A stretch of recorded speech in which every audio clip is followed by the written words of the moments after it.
सवाल है बॉक्सेस को एक दूसरे के ऊपर अरेंज करने पर आधारित 6 बक्से हैं जिन पर ABCDEF के टैग लगे हुए हैं। सबसे ऊपर वाला पहला है, नीचे वाला अंतिम स्थान। बक्सा F E के ठीक ऊपर है, बक्सा F E के ठीक ऊपर है। तो बक्सा F जो है वो E के ठीक ऊपर है, रखे कहीं भी हो। A और B के बीच में 3 है, A B के ऊपर है। कह रहा है A और B के बीच में 3 है और A जो है वो B के ऊपर है, A B के ऊपर है। E और C के बीच में 3 बक्से हैं। बक्सा E अंत से दूसरे स्थान पर रखा है, बक्सा E अंत से दूसरे स्थान पर रखा है। ये ऊपर टॉप हो गया, ये अंत से दूसरे स्थान पर बक्सा E रखा है। ये रहा E। 1 2 3 4 5 और ये 6 बक्सों की बात हो रही है यहां।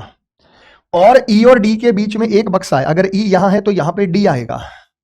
और A और B के बीच में 3 बक्से हैं, अगर मैं यहां लूं A तो 1 2 3 यहां पे B नहीं आ सकता, लेकिन अगर मैं यहां A लेता हूं तो 1 2 3 यहां पे B जरूर आएगा। और बॉक्स F E के ठीक ऊपर है, E के ठीक ऊपर बॉक्स F मौजूद है। A आ गया, B आ गया, बचा C D E और F। निम्न में से कौन सा बक्सा D के ठीक ऊपर है? D के ठीक ऊपर A बक्सा है, ऑप्शन नंबर B बॉम्बे। तो ये इनको अरेंज करके मर्ज कर दो, आपके सवाल ये कभी भी गलत नहीं होंगे।